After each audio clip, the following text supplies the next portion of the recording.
ਹਸਤ ਖੇਲਤ ਤੇਰੇ ਦਿਉਰੇ ਆਇਆ। ਅਗਲਾ ਪ੍ਰਸੰਗ। ਅਕਾਲ ਤਖਤ ਸਾਹਿਬ ਦੇ ਮੁੱਖ ਸੇਵਾਦਾਰ ਨੇ ਹੁਕਮਨਾਮਾ ਜਾਰੀ ਕੀਤਾ ਸੀ ਕਿ ਵਿਆਹ ਸਮੇਂ ਬੈਂਕਟ ਹਾਲ ਵਿੱਚ ਗੁਰੂ ਗ੍ਰੰਥ ਸਾਹਿਬ ਲੈ ਕੇ ਨਹੀਂ ਜਾਣਾ, ਕਿਉਂਕਿ ਉੱਥੇ ਬੇਅਦਬੀ ਹੁੰਦੀ ਹੈ, ਸ਼ਰਾਬਾਂ ਪੀਤੀਆਂ ਜਾਂਦੀਆਂ ਨੇ ਅਤੇ ਉੱਥੇ ਨਾਚ ਹੁੰਦੇ ਨੇ, ਅਧਨੰਗੀਆਂ ਕੁੜੀਆਂ ਗਲਤ ਮਲਤ ਗੀਤ ਗਾਉਂਦੀਆਂ ਨੇ। ਕਮਾਲ ਇਹ ਹੈ ਕਿ ਜਥੇਦਾਰ ਨੇ ਗੁਰੂ ਗ੍ਰੰਥ ਤੇ ਇੱਕ ਤਰ੍ਹਾਂ ਗੁਰਦੁਆਰਿਓਂ ਬਾਹਰ ਜਾਣ ਤੇ ਰੋਕ ਲਾ ਦਿੱਤੀ, ਜਾਣੀ ਕਿ ਗੁਰੂ ਗ੍ਰੰਥ ਸਾਹਿਬ ਨੂੰ ਗੁਰਦੁਆਰੇ ਦੇ ਅੰਦਰ ਕੈਦ ਕਰ ਦਿੱਤਾ।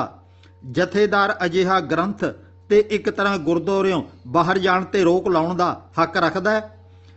ਅਜਿਹਾ ਹੁਕਮਨਾਮਾ ਜਾਰੀ ਨਾ ਕਰ ਸਕਿਆ ਕਿ ਭਾਈ ਸਿੱਖੋ, ਸ਼ਰਾਬ ਦੀ ਵਰਤੋਂ ਗੁਰਮਤ ਅਨੁਸਾਰ ਮਨ੍ਹਾ ਹੈ। ਜੋ ਸ਼ਰਾਬ ਪੀਵੇਗਾ ਜਾਂ ਦੂਜਿਆਂ ਨੂੰ ਪਿਆਵੇਗਾ ਉਸ ਨੂੰ ਪੰਥ ਵਿੱਚੋਂ ਖਾਰਜ ਕਰ ਦਿੱਤਾ ਜਾਵੇਗਾ। ਸ਼ਰਾਬ ਦੀ ਵਰਤੋਂ ਤੇ ਜਥੇਦਾਰ ਨੇ ਪਾਬੰਦੀ ਨਹੀਂ ਲਾਈ। ਗੁਰੂ ਗ੍ਰੰਥ ਸਾਹਿਬ ਨੂੰ ਬੈਂਕਟ ਹਾਲ ਵਿੱਚ ਜਾਣ ਤੇ ਪਾਬੰਦੀ ਲਾ ਦਿੱਤੀ।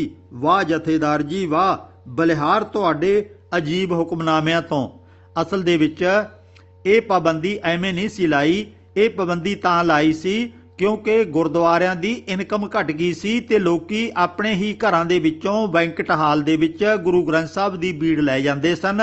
ਉੱਥੇ ਜਿਹੜਾ ਭੇਟਾ ਪੂਜਾ ਚੜਾਵਾ ਚੜ੍ਹਦਾ ਸੀ, ਉਹ ਜਿਹਦੇ ਘਰੋਂ ਗੁਰੂ ਗ੍ਰੰਥ ਸਾਹਿਬ ਆਇਆ ਉਸੇ ਦੇ ਘਰੇ ਉਹ ਭੇਟਾ ਚਲੀ ਜਾਂਦੀ ਸੀ। ਗੁਰਦੁਆਰੇ ਤਾਂ ਕੁਝ ਵੀ ਨਹੀਂ ਸੀ ਜਾਂਦਾ ਤੇ ਮੱਥਾ ਵੀ ਫਿਰ ਕਾਹਨੂੰ ਟੇਕੇਗਾ ਕੋਈ, ਗੋਲਕ ਦੇ ਵਿੱਚ ਪੈਸਾ ਕੋਈ ਨਹੀਂ ਸੀ ਪਾਉਂਦਾ। ਉਹ ਇਨਕਮ ਨੂੰ ਵਧਾਉਣ ਵਾਸਤੇ ਰੋਕਾਂ ਲਾਈਆਂ ਸੀ ਤਾਂ ਕਿ ਆਨੰਦ ਕਾਰਜ ਗੁਰਦੁਆਰੇ 'ਚ ਹੋਣ ਤੇ ਪੈਸਾ ਟਕਾ ਇਨਕਮ ਉਹ ਗੁਰਦੁਆਰੇ ਵਾਸਤੇ ਹੋਵੇ। ਪਿਛੋਕੜ ਦੇ ਵਿੱਚ ਇਹਦੇ ਕਾਰਨ ਇਹ ਸੀ। ਅਸਲ ਵਿੱਚ ਮਸਲਾ ਅੰਦਰੋਂ ਹੋਰ ਸੀ। ਬਹੁਤ ਸਾਰੇ ਬੈਂਕਟ ਹਾਲ ਵਾਲਿਆਂ ਨੇ ਖੁਦ ਮਹਾਰਾਜ ਦੇ ਸਰੂਪ ਆਪੋ ਆਪਣੇ ਬੈਂਕਟ ਹਾਲਾਂ 'ਚ ਰੱਖੇ ਹੋਏ ਸਨ। ਆਨੰਦ ਕਾਰਜ ਵਕਤ ਆਪਣਾ ਸਾਂਭਿਆ ਹੋਇਆ ਸਰੂਪ ਲਿਆ ਕੇ ਉਹ ਪ੍ਰਕਾਸ਼ ਕਰ ਲੈਂਦੇ ਸਨ। ਆਨੰਦ ਕਾਰਜ ਸਮੇਂ ਇੰਨਾ ਵੱਡਾ ਇਕੱਠ ਮਾਇਆ ਭੇਡ ਕਰਦਾ ਸੀ, ਚੜਾਵੇ ਦੀ ਚੰਗੀ ਚੋਖੀ ਕਮਾਈ ਹੋ ਜਾਂਦੀ ਸੀ। ਨੇੜੇ ਦੇ ਗੁਰਦੁਆਰੇ ਕੋਈ ਨਾ ਜਾਵੇ, ਗੁਰਦੁਆਰੇ ਦੀ ਆਮਦਨ ਘਟਣ ਲੱਗ ਪਈ। ਕੁਝ ਹੋਰ ਸ਼ਰਧਾਲੂਆਂ ਨੇ ਵੀ ਆਪਣੇ ਘਰਾਂ ਵਿੱਚ ਬੀੜਾਂ ਰੱਖੀਆਂ ਹੋਈਆਂ ਸਨ। ਉਹ ਆਨੰਦ ਕਾਰਜਾਂ ਵਾਸਤੇ ਆਪਣੇ ਸਰੂਪ ਲੈ ਕੇ ਬੈਂਕਟ ਹਾਲ ਵਿੱਚ ਪਹੁੰਚ ਜਾਂਦੇ ਸਨ। ਕੁਝ ਕਮਾਈ ਬੈਂਕਟ ਹਾਲ ਦੇ ਮਾਲਕ ਦੀ, ਕੁਝ ਮਹਾਰਾਜ ਦੇ ਸਰੂਪ ਵਾਲੇ ਦੀ ਵੰਡ ਕੇ ਛਕ ਲਈ ਜਾਂਦੀ ਸੀ।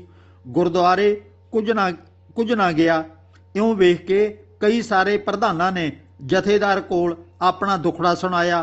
ਕਿਸੇ ਗਲਤ ਪਰੰਪਰਾ ਨੂੰ ਰੋਕਣ ਦੀ ਥਾਂ ਜਥੇਦਾਰ ਨੇ ਗੁਰੂ ਗ੍ਰੰਥ ਸਾਹਿਬ ਜੀ ਹੀ ਬਾਰੇ ਇਹੋ ਜਿਹਾ ਹੁਕਮਨਾਮਾ ਜਾਰੀ ਕੀਤਾ ਕਿ ਗੁਰੂ ਗ੍ਰੰਥ ਸਾਹਿਬ ਨੂੰ ਗੁਰਦੁਆਰੇ ਤੋਂ ਬਾਹਰ ਜਾਣ ਤੇ ਰੋਕ ਲਾ ਦਿੱਤੀ। ਇਹ ਹੁਕਮਨਾਮਾ ਫੈਕਸਾਂ ਜਾਂ ਇੰਟਰਨੈਟ ਰਾਹੀਂ ਸਾਰੀ ਦੁਨੀਆ ਦੇ ਗੁਰਦੁਆਰਿਆਂ ਵਿੱਚ ਪਹੁੰਚਾ ਦਿੱਤਾ ਗਿਆ।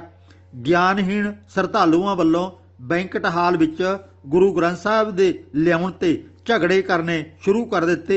ਅਖੇ ਜੀ ਅਸੀਂ ਤਾਂ ਹੁਕਮਨਾਮੇ ਦੀ ਤਾਮੀਲ ਕਰਵਾ ਰਹੇ ਹਾਂ। ਇਸ ਗੰਭੀਰ ਮਸਲੇ ਤੇ ਵਿਚਾਰ ਕਰਨ ਲਈ ਕੈਨੇਡਾ ਦੇ ਸਿੱਖਾਂ ਵੱਲੋਂ ਇੱਕ ਮੀਟਿੰਗ ਸੱਦੀ ਗਈ। ਸਾਰੇ ਗੁਰਦੁਆਰਿਆਂ ਦੇ ਪ੍ਰਧਾਨਾਂ ਤੇ ਸਕੱਤਰਾਂ ਨੂੰ ਬੁਲਾਇਆ ਗਿਆ। ਹੋਰ ਵੀ ਕਈ ਸਾਰੇ ਪੜ੍ਹੇ ਲਿਖੇ ਮੋਹਤਬਰ ਸਿੱਖ ਆ ਪਹੁੰਚੇ। ਗੁਰੂ ਗ੍ਰੰਥ ਸਾਹਿਬ ਦੇ ਸਤਿਕਾਰ ਬਾਰੇ ਖੂਬ ਚੜ੍ਹਦੇ ਤੋਂ ਚੜ੍ਹਦੇ ਗਰਮਾ ਗਰਮ ਭਾਸ਼ਣ ਦਿੱਤੇ ਗਏ। ਹਰ ਕੋਈ ਇੱਕ ਦੂਜੇ ਤੋਂ ਵੱਧ ਨੰਬਰ ਖੱਟ ਲੈਣ ਦੀ ਕੋਸ਼ਿਸ਼ ਵਿੱਚ ਸੀ। ਅਕਾਲ ਤਖਤ ਦੀ ਮਹਾਨਤਾ ਦਾ ਵੀ ਖੂਬ ਢੋਲ ਵਜਾਇਆ ਗਿਆ। ਭਾਈ ਸੁਖਜੀਤ ਸਿੰਘ ਬੜੇ ਠਰੱਮੇ ਨਾਲ ਇੱਕ ਪਾਸੇ ਬੈਠਾ ਸਾਰਿਆਂ ਦੇ ਭਾਸ਼ਣ ਸੁਣਦਾ ਆ ਰਿਹਾ ਸੀ। ਉਸਨੇ ਸਟੇਜ ਤੇ ਬੋਲਣ ਵਾਸਤੇ ਕਿਸੇ ਤੋਂ ਵਕਤ ਵੀ ਨਾ ਮੰਗਿਆ। ਹੈ ਸੀ ਬੜਾ ਸੁਲਝਿਆ ਵਿਦਵਾਨ, ਗੁਰਬਾਣੀ ਦੇ ਅਸੂਲਾਂ ਨੂੰ ਚੰਗੀ ਤਰ੍ਹਾਂ ਸਮਝਣ ਵਾਲਾ। ਸਟੇਜ ਸੈਕਟਰੀ ਨੇ ਖੁਦ ਹੀ ਐਲਾਨ ਕਰ ਦਿੱਤਾ ਕਿ ਹੁਣ 5-10 ਮਿੰਟਾਂ ਵਾਸਤੇ ਭਾਈ ਸੁਖਜੀਤ ਸਿੰਘ ਤੁਹਾਡੇ ਸਾਹਮਣੇ ਆਪਣੇ ਵਿਚਾਰ ਰੱਖਣਗੇ। ਸੁਖਜੀਤ ਸਿੰਘ ਬੜੇ ਠਰੱਮੇ ਨਾਲ ਸਟੇਜ ਤੇ ਆਇਆ, ਫਤਿਹ ਬੁਲਾਈ ਤੇ ਸੰਗਤਾਂ ਸਨਮੁਖ ਆਪਣੇ ਵਿਚਾਰ ਕੁਝ ਇਉਂ ਰੱਖੇ। ਗੁਰੂ ਜੀ ਦੇ ਸਤਿਕਾਰ ਵਿੱਚ ਇਕੱਠੇ ਹੋਏ ਵੀਰੋ, ਮੈਂ ਇੱਥੇ ਬੜੇ ਗਰਮਾ ਗਰਮ ਲੈਕਚਰ ਸੁਣੇ ਹਨ। ਗੁਰਬਾਣੀ ਦੀ ਬੜੀ ਮਹਿਮਾ ਦੱਸੀ ਗਈ ਹੈ। ਸੰਗ ਪਾੜ ਪਾੜ ਕੇ ਉੱਚੀ ਆਵਾਜ਼ ਵਿੱਚ ਅਕਾਲ ਤਖਤ ਦੀ ਮਹਾਨਤਾ ਦੱਸੀ ਗਈ ਹੈ। ਹੁਕਮਨਾਮਿਆਂ ਬਾਰੇ ਵੀ ਬਹੁਤ ਕੁਝ ਬੋਲਿਆ ਗਿਆ ਹੈ। ਮੈਂ ਤੁਹਾਡੇ ਸਨਮੁਖ ਕੁਝ ਸਵਾਲ ਰੱਖਣ ਲੱਗਿਆ ਹਾਂ। ਕਿਰਪਾ ਕਰਕੇ ਮੈਨੂੰ ਇਹਨਾਂ ਸਵਾਲਾਂ ਦੇ ਜਵਾਬ ਦੇਣ ਦੀ ਖੇਚਲ ਜ਼ਰੂਰ ਕਰਿਓ। ਨੰਬਰ 1, ਅੱਜ ਗੁਰੂ ਗ੍ਰੰਥ ਸਾਹਿਬ ਦੀ ਰਾਖੀ ਦਾ ਸਤਿਕਾਰ ਬਾਰੇ ਬਹੁਤ ਕੁਝ ਬੋਲਿਆ ਗਿਆ ਹੈ। ਇੱਕ ਪਾਸੇ ਤਾਂ ਤੁਸੀਂ ਦੱਸਦੇ ਹੋ ਕਿ ਗੁਰੂ ਗ੍ਰੰਥ ਸਾਹਿਬ ਸਾਡੀ ਸਾਰਿਆਂ ਦੀ ਰੱਖਿਆ ਕਰਦਾ ਹੈ। ਆਹ ਬਾਣੀ ਪੜ੍ਹਨ ਨਾਲ ਅਮਕਾ ਕੰਮ ਹੋ ਜਾਂਦਾ ਹੈ, ਫਲਾਣੀ ਬਾਣੀ ਪੜ੍ਹਨ ਨਾਲ ਆਹ ਰੋਗ ਠੀਕ ਹੋ ਜਾਂਦਾ ਹੈ।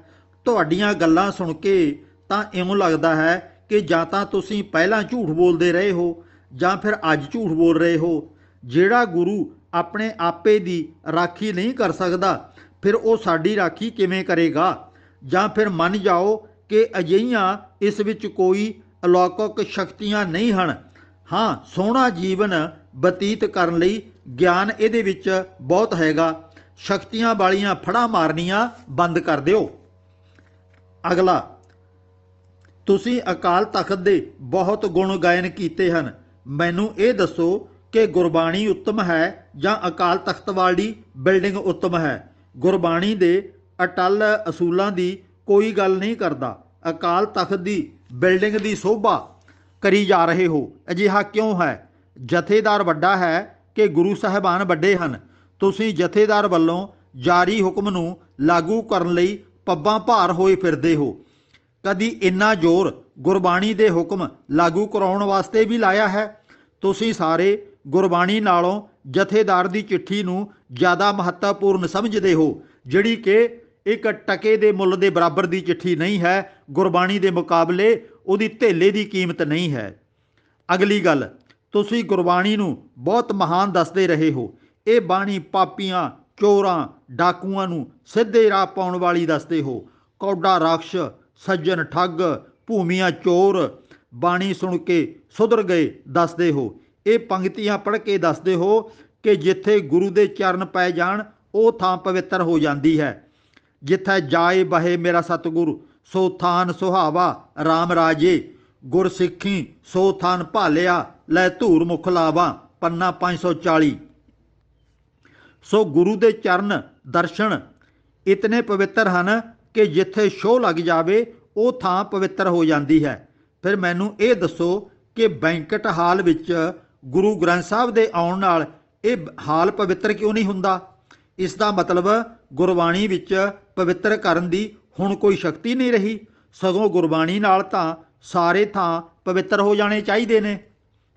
ਅਗਲੀ ਗੱਲ, ਇਹ ਤਾਂ ਮੈਨੂੰ ਇਉਂ ਪ੍ਰਤੀਤ ਹੋ ਰਿਹਾ ਹੈ ਜਿਵੇਂ ਤੁਸੀਂ ਮੱਛਰਾਂ ਨੂੰ ਆਖ ਰਹੇ ਹੋਵੋ ਕਿ ਮੱਛਰ ਜੀ, DDT ਨਾਲ ਸਾਡਾ ਸਟੋਰ ਭਰਿਆ ਪਿਆ ਹੈ, ਕਿਰਪਾ ਕਰਕੇ ਤੁਸੀਂ ਸਟੋਰ ਵੱਲ ਜਾਓ, ਉੱਥੋਂ DDT ਵਾਲੀ ਜ਼ਹਿਰ ਖਾ ਲਓ ਤੇ ਆਤਮ ਹੱਤਿਆ ਕਰ ਲਓ। ਮੱਛਰ ਪਾਗਲ ਨਹੀਂ ਹੈ ਜੋ ਆਪ ਚੱਲ ਕੇ ਜਾਵੇ DDT ਖਾਣ ਵਾਸਤੇ।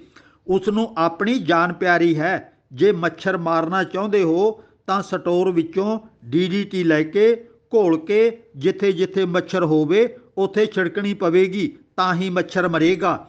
ਇਸੇ ਲਈ ਮੈਂ ਕਹਿੰਦਾ ਹਾਂ, ਗੁਰਬਾਣੀ ਨੂੰ ਪੜ੍ਹੋ, ਸਮਝੋ ਤੇ ਦੂਜਿਆਂ ਤੱਕ ਇਸ ਦਾ ਗਿਆਨ ਪਹੁੰਚਾਓ। ਇਸ ਨੂੰ ਗੁਰਦੁਆਰੇ ਦੀ ਚਾਰ ਦੀਵਾਰੀ ਵਿੱਚ ਬੰਦ ਨਾ ਕਰੋ, ਸਗੋਂ ਘਰ ਘਰ ਪਹੁੰਚਾਓ। ਜੇ ਮੈਂ ਕੋਈ ਵਾਧੂ ਗੱਲ ਕਹਿ ਗਿਆ ਹੋਵਾਂ ਤਾਂ ਖਿਮਾ ਦਾ ਜਾਚਕ ਹਾਂ।